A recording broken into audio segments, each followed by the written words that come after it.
Guys, welcome to my YouTube channel. This is me, Aniket Gupta. Now I am coming back with another video lecture on BSc semester 6th botany, and in this video lecture I will deal with the rest portion of the topic origin and cultivation of rice plant. In my previous video lecture I had completed the half portion of that topic, that is origin and botany of rice plant, and now in this video lecture I will deal with the cultivation of rice plant. Right, the topic is cultivation of rice plant. Before that I am going to show you the original photograph of this Oryza sativa, that is the rice plant. You can see here the inflorescence, spikelet inflorescence, right? This is a spikelet inflorescence, and this is the floor, right? ये floor है. Floor के अंदर हमने पढ़ा था Lima और पेलिया होता है. उस लीमा और पेलिया के अंदर जो है वो क्या होते हैं, हमारे रिप्रोडक्टिव स्ट्रक्चर्स होते हैं. ठीक है, एंथर और स्टिग्मा. ठीक है, यहाँ पे आप देख सकते हो जो ये लेफ़्ट वाला है. ठीक है, ये जो लेफ़्ट वाला है ये कौन सा है, हमारा मेल पार्ट इसमें दिखाया है, एंथर्स दिखाए हैं ना. This is the palea, this is the lemma, नीचे स्टेराइल लीमा, उसके नीचे पेडिसल, और ये वाला जो है ये कौन सा है, फीमेल वाला. इसमें आप स्टिग्मा देख रहे हो, ओवरी देख रहे हो. This is the palea and this is the lemma and this is the palea, right? So this image depicts the different views of the flower, and this is the inflorescence, the arrangement of flowers on the floral axis, right? Now, cultivation of rice plant. Rice crop is cultivated under wet or lowland, dry or upland and semi dry conditions. अब हम तीन जगहों पर इसे तीन conditions में cases करते हैं, वेट और लोलैंड, ड्राई और upland and semi dry conditions. Now जो वेट राइस वैरायटी है, ऐसी राइस की वैरायटी जो हम वेट या फिर लो लैंड में कल्टीवेट करते हैं उसको बोलते हैं एमन, AMAN, एमन, और जिसका लाइफ स्पैन होता है अप्रॉक्सीमेटली 140 to 170 डेज, राइट? और and is grown in low areas with plenty of water. इसमें बहुत ज़्यादा पानी चाहिए होता है थ्रू आउट द एयर. तो ये वाली कौन सी वैरायटी होते हैं, एमन वैरायटी. आपको 3 मार्क्स का क्वेश्चन आ सकता है कि एमन वैरायटी क्या होती है. तो वेट राइस वैरायटी है, इसको हम वेट या फिर लो लैंड में ग्रो किया जाता है. इसका लाइफ स्पैन होता है 140 to 170 डेज तक का. ठीक है, और इसको बहुत ही ज़्यादा प्लेंटी ऑफ वाटर, मतलब कि बहुत ज़्यादा मात्रा में पानी चाहिए होता है, इसलिए हम इसको वेट वैरायटी भी कहते हैं. वेट मीन्स गीली, जहाँ पर इसको वेट कंडीशंस चाहिए होती हैं. ठीक है, through out the air. Next is the upland rice. Upland rice को हम ऑस भी बोलते हैं. इसको ये वैरायटी होती है, इस वैरायटी को बोला जाता है ऑस. ठीक है, अपलैंड है, ड्राई कंडीशंस में ग्रो करती हैं, rain fade areas with 90 to 120 days duration. इसका जो लाइफ स्पैन होता है वो 90 से लेकर 120 डेज तक का होता है.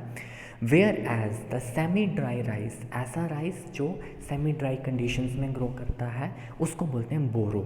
और boro is an intercrop. ये इंटर क्रॉप की तरह हम इसको लगाते हैं, उस टाइम पर लगाते हैं जब कंडीशंस सेमी ड्राई होती हैं, राइट? सेमी ड्राई कंडीशंस के टाइम पर हम इसको एज अ इंटर क्रॉप लगाते हैं और इस वेराइटी को बोलते हैं बोरो. आपको 3 वेराइटीज़ के ऊपर भी नोट आ सकता है 3 मार्क्स में, या एक के भी पूछ सकते हैं वो. तो आपने ये वेराइटीज़ को ध्यान में रखना है, एमन, ऑस एंड बोरो. ठीक है. Now, rice cultivation follows a double crop practice, that is a short duration rice is followed by a medium or long duration variety or vice versa. अब क्या होता है, इसमें डबल क्रॉप प्रैक्टिस होती है. अगर एक सीज़न में हमने शॉर्ट ड्यूरेशन राइस को लगाया है और उसके बाद हम उसको, जब वो उसकी कल्टीवेशन हो जाएगी, हार्वेस्टिंग वगैरह हो जाएगी, उसके बाद हम उसमें लॉन्ग ड्यूरेशन वैरायटी को लगाते हैं. या फिर अगर पहले आपने लॉन्ग ड्यूरेशन राइस वैरायटी को लगाया है उसके बाद शॉर्ट लगाएंगे, मीन्स उल्टा vice versa, depending upon the season and the availability of water. किस तरह का सीज़न है, कितना हमारे पास कितनी अवेलेबिलिटी है वाटर की, उसके ऊपर डिपेंड करता है। अगर आपके पास बहुत ज़्यादा पानी है तो आप कौन सी वैरायटी को लगाओगे, एमन को लगाओगे, क्योंकि वो वेट वैरायटी है, ठीक है। इसी बेसिस पे हम इसकी जो कल्टीवेशन है इसको डबल क्रॉस प्रैक्टिस को फॉलो किया जाता है। द राइस क्रॉप दस grows under a variety of ecological conditions involving a number of interesting and intricate problems of physiological adaptation। तो ये थोड़ा पॉइंट है कि उसमें बहुत तरह की इकोलॉजिकल कंडीशंस में ये राइस क्रॉप ग्रो करती है, ठीक है। Cultivation process involves 3 major steps. First is sowing, harvesting and threshing. 3 इसमें मुख्य रूप से जो प्रतिक्रियाएं हैं, प्रोसेसेस हैं, सोइंग का, हार्वेस्टिंग का, थ्रेशिंग का, वो किसके अंडर आता है, कल्टीवेशन के अंडर आता है। The first step is sowing. Prior to sowing, मैंने पहले आपको बताया था वीट का जब हमने पढ़ा था, सो करने से पहले हमें फील्ड को अच्छी तरह से उसको बनाना पड़ता है। Fields are ploughed thoroughly and the seeds are sown in seed beds, ठीक है। और सीड को हमने पहले क्या कर लेना है, थोड़ा सा उसको कुछ हमारे पास जो केमिकल्स होंगे उससे हम स्टरलाइज कर लेंगे। अगर वहाँ पर किसी भी तरह की कोई पैथोजन प्रेजेंट है तो वो मर जाएगा, ठीक है। एग्रोसन से मैंने आपको बताया था, सिरेसन से, ठीक है। टेम्परेचर रिक्वायरमेंट, अब टेम्परेचर कितना चाहिए जर्मिनेशन के लिए, मीन्स जब उस सीड से, उस जो बीज से अंकुरित होगा वो, उसमें से छोटा सा सीडलिंग निकलेगी। जर्मिनेशन के टाइम पे जो रिक्वायरमेंट है टेम्परेचर की, that ranges from 6 to 47 degree Celsius, ठीक है। कितना है, 6 to 47 degree Celsius. Rice seeds can germinate under water. अब आपको मैंने पहले भी बताया था कि राइस का जब सीड हम लगाते हैं, ठीक है, उस टाइम पर उसको हमने पानी के अंदर 20 सेंटीमीटर तक हमको उसको सबमर्ज रखना पड़ता है अंडर एनएरोबिक कंडीशंस। वहाँ पर ऑक्सीजन उसको नहीं मिलती, ठीक है। And when the plants are 9 to 10 inches tall they are transplanted to fields. फिर जब वो 9 से 10 इंच लंबे हो जाते हैं, फिर हम उन प्लांट्स को वहाँ से निकाल के अपनी फील्ड में लगा देते हैं, where they are flooded and completely immersed in water, ठीक है। वहाँ पर वो पूरी तरह से पानी के अंदर ही इमर्स्ड रहते हैं, डूबे हुए रहते हैं। नाउ अब ये जो ऑस और अपलैंड राइस वेराइटी है, it is a day neutral variety and it is sown in May June. कब ग्रो करते हैं हम इसको, मई से लेकर जून में इसका बीज सो किया जाता है फील्ड में। एमन को हम लो लैंड राइस वैरायटी कहते हैं, शॉर्ट डे वैरायटी है ये, और इसको हम जनरली जून और जुलाई में इसको बीज को बोते हैं, ठीक है। और बोरो को कब सो किया जाता है, दिसंबर एंड जनवरी में। ये इनका सोइंग टाइम है कि किस टाइम पर हम इसको सीड को सो करेंगे। ऑस या फिर अपलैंड को करेंगे मई या फिर जून में, हम एमन को करेंगे जून या फिर जुलाई में, और उसके बाद बोरो को कब करेंगे, दिसंबर एंड जनवरी। आप इन मंथ्स को याद करने के लिए कुछ अपने निमोनिक्स लगा सकते हो। आपके किसी फ्रेंड का बर्थडे आता है मई जून जुलाई, तो ऐसे आप इसको याद कर सकते हो। जैसे आपका कोई फ्रेंड है अमन, उसका बर्थडे अगर आप समझ लो कि जून जुलाई में, तो इस तरह से आप इसको याद कर सकते हो, ठीक है। वो आपको जैसे ठीक लगे। Second step is harvesting. Sowing कर दी हमने, फील्ड में जाके हमने जो सीड्स थे उनको बीज को बो दिया। हार्वेस्टिंग कब करेंगे, on maturity the plant turn yellow and harvested. उसको हार्वेस्ट कब किया जाएगा, जब प्लांट येलो कलर का हो जाएगा। अब हार्वेस्टिंग का टाइम भी अलग है, देखो ना, जिसको अगर हम पहले लगा रहे हैं, जिसको अगर हम मई जून में लगा रहे हैं, तो वो पहले हार्वेस्टिंग होगी उसकी, क्योंकि वो पहले मैच्योर हो जाएगा। तो जो हार्वेस्टिंग का टाइम है it also varies. Aus variety is generally harvested in सितंबर और अक्टूबर, ठीक है। ऑस वेराइटी जिसको हमने कब लगाया था, मई और जून में जब हमने इसको लगाया था, और इसको हम हार्वेस्ट कब कर रहे हैं, सितंबर और अक्टूबर, राइट, ठीक है। सितंबर और अक्टूबर। एमन को हमने लगाया था कब? जून एंड जुलाई में, ठीक है। एमन को हमने लगाया था जून एंड जुलाई में। इसको हार्वेस्ट हम करते हैं कब? नवंबर और दिसंबर। मीन्स सिंपल है, अगर आपने याद किया मई जून, उसके आगे आपने दो दो वो बढ़ाते जाना है। जैसे अगर आपने सितंबर अक्टूबर बोला है तो उसके बाद कौन आते हैं? नवंबर दिसंबर। तो आपने 2 मंथ्स को आगे एक्सटेंड करते जाना है। बट बोरो को कब करते हैं? बोरो को करते हैं मार्च अप्रैल में। फरवरी में कुछ नहीं होता, फरवरी में इसको हार्वेस्ट नहीं किया जाता है, मार्च और अप्रैल में किया जाता है। किसको? बोरो को। तो आपने इस तरह से इसको याद रखना है तीनों को, ठीक है। इनका सोइंग टाइम भी याद रखना है, सोइंग कब करते हैं, हार्वेस्टिंग कब करते हैं। आई होप आपको ये क्लियर हो।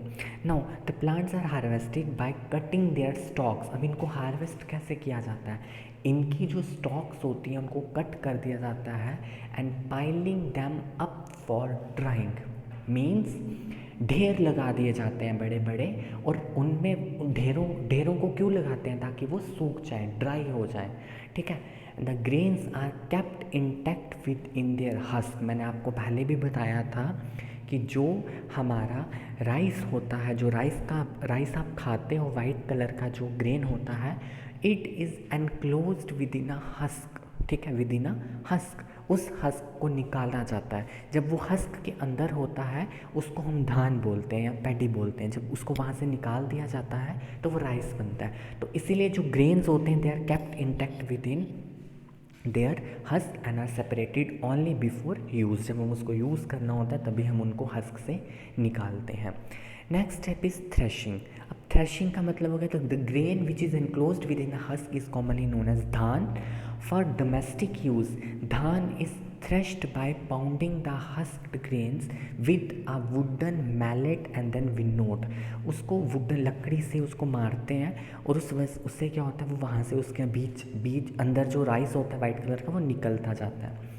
The resultant grains the somewhat course होता है, वो थोड़ा सा रफ, उसकी सरफेस रफ होती है।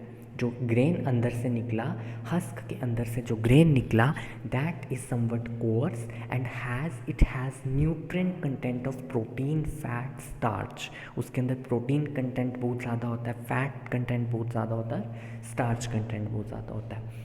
Commercially, rice is prepared by threshing and winnowing machines and finally scoured, polished and graded. अब क्या होता है, हम देखते हैं कि हमारी मार्केट में राइस की बहुत ज़्यादा वेराइटीज़ हैं, है ना।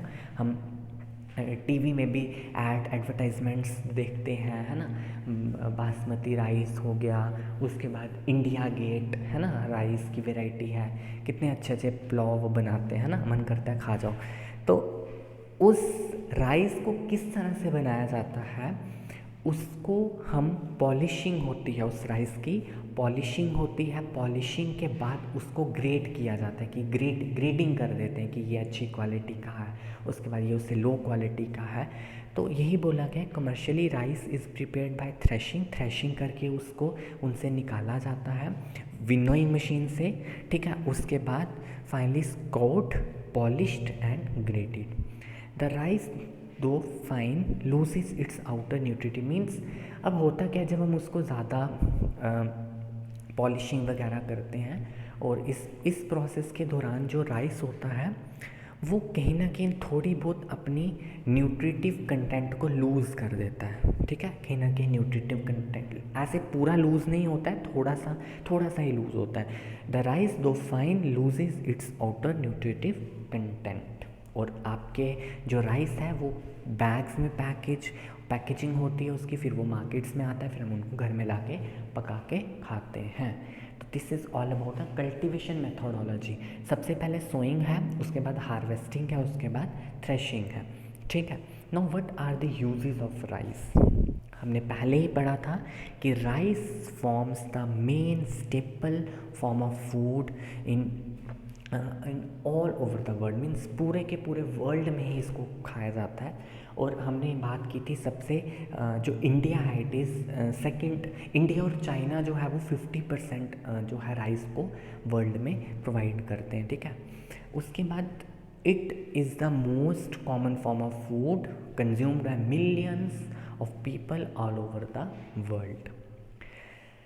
अब क्या होता है, जब हम उस राइस प्लांट से राइस हमने ले लिया, जो लेफ़्ट पोर्शन होता है कुछ स्टॉक्स पर बचती हैं, है ना, जो ड्राइड स्टॉक बच जाती हैं, जब उसको पाइलिंग करते हैं उस प्लांट की, पाइलिंग के बाद जो हमें सूखा जो स्टॉक बच जाती है, ड्राइड स्टॉक, उसको हम बोलते हैं राइस स्ट्रॉ, और उसको हम कॉमनली यूज़ करते हैं manufacture of straw boards, papers, mats, right. उसके बाद एक बहुत ही इम्पॉर्टेंट ऑयल भी निकलता है राइस से, जिसको हम ब्रान ऑयल कहते हैं, ठीक है। ब्रान ऑयल कहाँ से बनता है? ब्रान से बनता है, ठीक है। एंड इसको हम कॉस्मेटिक्स में भी यूज़ करते हैं और सोप बनाने के लिए भी यूज़ करते हैं। उसके बाद स्टार्च ऑब्टेन होता है राइस से, उसको हम कन्फेक्शनरीज़ में यूज़ करते हैं ना, चावलों से हम कुरकुरे वगैरह जो हम खाते हैं वो चावलों से ही बने होते हैं, राइस वगैरह से, ठीक है। फन बॉल खाते हैं हम, है ना, फन बॉल जो होता है वो। तो स्टार्च जो हम राइस से ऑब्टेन होता है उसको कन्फेक्शनरीज़ में यूज़ किया जाता है यूरोप में। इन ट्रॉपिकल कंट्रीज़ बेवरेजेस को भी बनाया जाता है, ठीक है। बेवरेजेस क्या होती हैं? कुछ अल्कोहलिक फॉर्म में, अल्कोहल्स की फॉर्म में होते हैं बेवरेजेस, इनको प्रिपेयर किया जाता है राइस से, ठीक है। राइस से किया जाता है in certain tribes of India fermented rice. Fermented rice का मतलब हम क्या करते हैं, चावलों को डाल के रख देते हैं 7-8 दिन के लिए, उसके वो फर्मेंट हो जाता है, उसके अंदर फंजाई आ जाती हैं और वो उसको धीरे धीरे उसको कन्वर्ट करने लगती है बेवरेज अल्कोहल में, ठीक है। उसके बाद वो as a form of beverage use किया जाता है by certain tribes of India. तो this is all about the economical importance और we can say the uses of rice, ठीक है। तो इसी के साथ हमारा ये जो टॉपिक है origin and cultivation of rice वो कंप्लीट होता है। इससे पहले मैंने वीट के ऊपर कंप्लीट कर दिया था, तो आपके 2 टॉपिक जो है फर्स्ट सब यूनिट से वो कंप्लीट हो चुके हैं। नेक्स्ट वीडियो आपको मिल जाएगी मेज़ प्लांट की, और उसी के साथ आपका जो फर्स्ट सब यूनिट है वो कवर हो जाएगा। मुझे पूरी उम्मीद है कि आपने इस पूरे को नोट किया होगा, इसको पढ़ा होगा। अगर आपको किसी भी तरह की कोई क्वेरी है वो कमेंट सेक्शन में पूछ सकते हैं। अगर आपने मेरे टेलीग्राम चैनल को ज्वाइन नहीं किया है, आपको लिंक डिस्क्रिप्शन बॉक्स में मिल जाएगा, आप वहाँ से मेरे टेलीग्राम चैनल को ज्वाइन कर सकते हैं। और कुछ भी जो भी आपको क्वेरीज आती हैं मटेरियल के रिलेटेड, समझ नहीं आया, वो आप सब मुझसे पूछ सकते हैं। So thank you guys. अगर आपको मेरे वीडियोस अच्छी लगती हैं, समझ आता है, तो प्लीज़ लाइक करना और शेयर करना। Thank you so much.